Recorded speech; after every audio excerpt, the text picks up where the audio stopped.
Hey, good morning, everyone. Welcome. I'm going to be picking a Paclock 90A Pro. This is going to be for my patch, the 200K Club patch. These locks have 7 pins. These are locks that I ordered for a local tool chapter that I'm going to be donating to them. I ordered the keying off of a secret menu, so the bidding is a little bit aggressive. And I'm just gonna dive right into this and start picking up. And my favorite tension tools that I like using is the bra wire. I make these tension tools using bra wire, and I'm just using an SS Dev medium hook pick, and just attacking the pins one at a time, feeling the clicks. Most of the pins I think are serrated, and there may be one or two spool pins. So we'll see how we feel. I was playing around with it last night watching TV, just picking in hand, getting a feel for the chambers, the shape of the pins, the location of the pins, the feel for tension. I'm not that great at like numbering what pin I'm on, but for the most part, I think um, these pins, the feedback is okay. I'm not getting like amazing feedback. Maybe if I crank the tension a little bit harder, I might get a bit more feedback. But what my strategy here is I'm just uh, clicking through the serrations one at a time, and then try to hunt the spool and see if I get any counter rotation on the spool and get the open. Some of these pins might be zero lift because of the low cuts, and I might just need to be careful that I don't accidentally overset them. Oh, there we go. That was pretty straightforward. Did that in about a minute and a bit, so that's not too bad. Yeah, so the keyway is pretty accessible. Nothing paracentric in the keyway. The 25,000th SS Dev medium hook was more than enough to prevent overlifting any pins. Yeah, so this was like a pretty straightforward pick. Pretty happy about that. So let's lock it up. Yeah, okay. And then I'm just going to test the key one more time. All right. And I've never gutted this lock, so I'm going to be fumbling around a little bit, trying to figure out how to gut this. It looks like it's an Allen key bit for the screw in the shackle, so let me just get into my kit and see what I could find. Sorry for all the fumbling, but hey, this is first time experience gutting. Hopefully this won't turn into a gutting disaster video. I'm just like off camera getting into my screwdriver kit and trying to see what might work in the shackle for this lock, so just bear with me for a moment. Alright, let's see. Try some bits out. It looks like it's too small. There we go. Too big. Come on. This has to be like the Goldilocks one. Let's see what we got. Yeah, it looks good. Alright, so let's just take this baby out.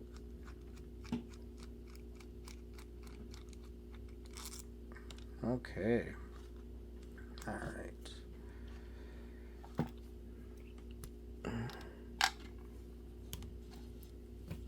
Okay.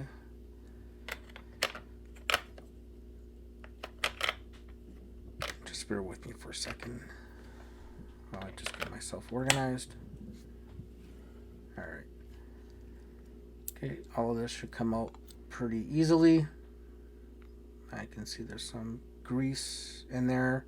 There's a couple of ball bearings down inside there, but they look like they're not going anywhere. They're covered with grease, so that's a good thing for me. So I don't have to worry about putting those ball bearings back in place or fidgeting around with that. So that's okay. Let's go ahead and take out this key. And we'll Okay. Yeah, so we'll take the retaining clip off. Looks like an E-clip.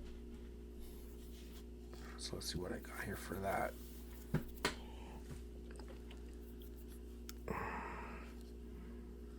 Alright. This should come off pretty straightforward.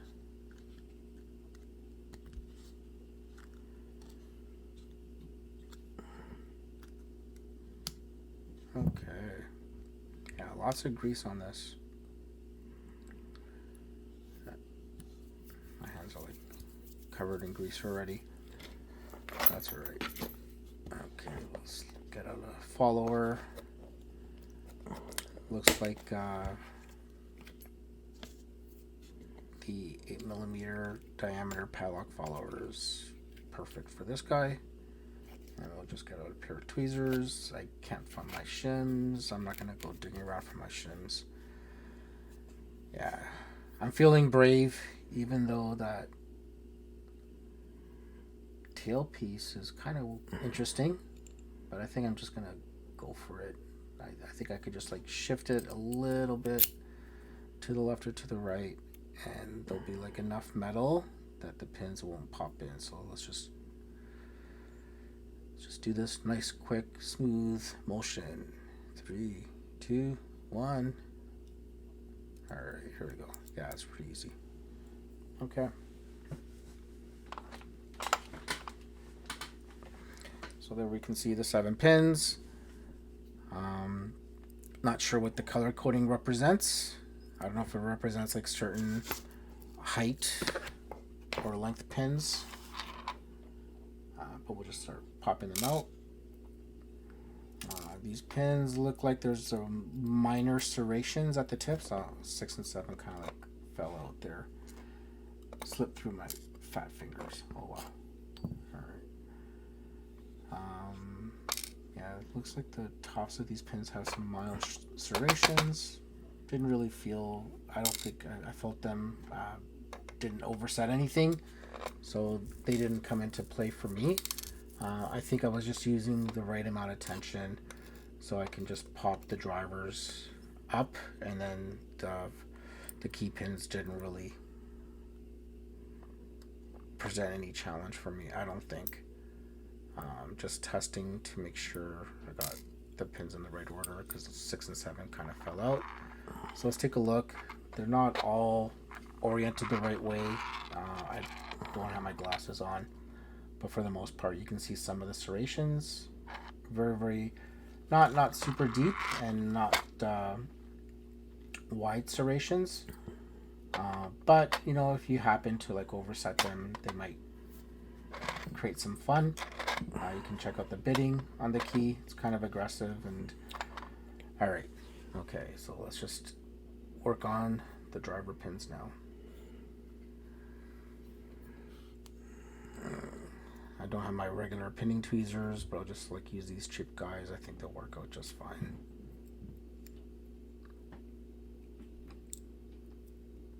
Okay, so serrated. Looks like serrated.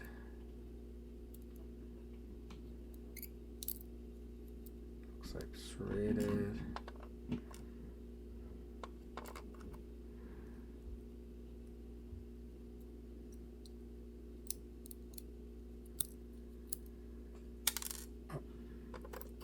Another serrated. So I'm surprised I didn't see like an anti-bump pin for number 7, but I guess it's because I ordered the keying off of the secret menu. Another serrated.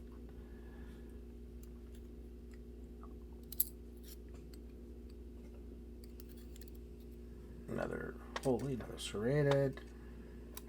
Usually like you would get like a couple spools, but these look almost all serrated. It could also be because like they were ordered off of the secret menu. And 1 spool. Okay, so a spool there. Nothing fancy in the Bible. Looks pretty straightforward. Now the springs are in there. They're kind of like below the shear line. Let's see if I can. Oh, coax one out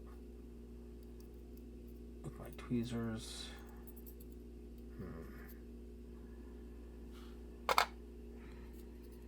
I have a feeling all the springs are going to be like the same type of spring. So if I just can't get them out one at a time, I just might resort to like knocking them all out. Yeah.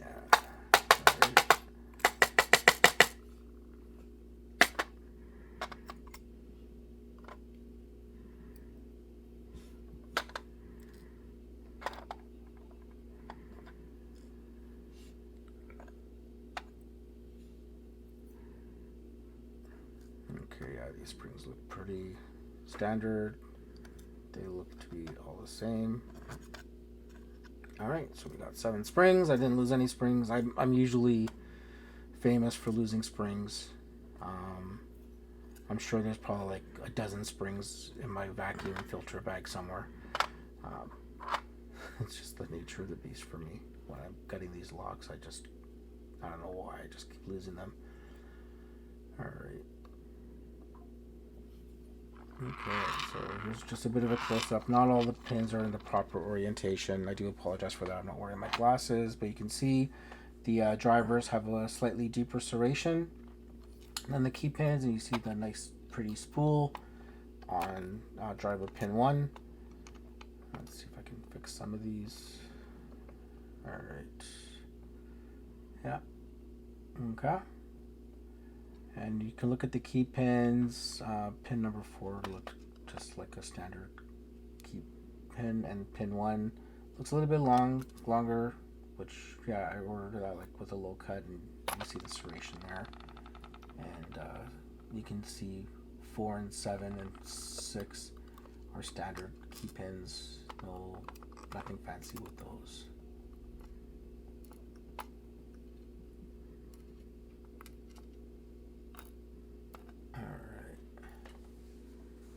Okay, I think that's it. So thank you so much, everyone, for watching this. It's been fun picking this lock, and let's see if I get my patch. Thank you, Greg, and everyone at Paclock. Bye-bye.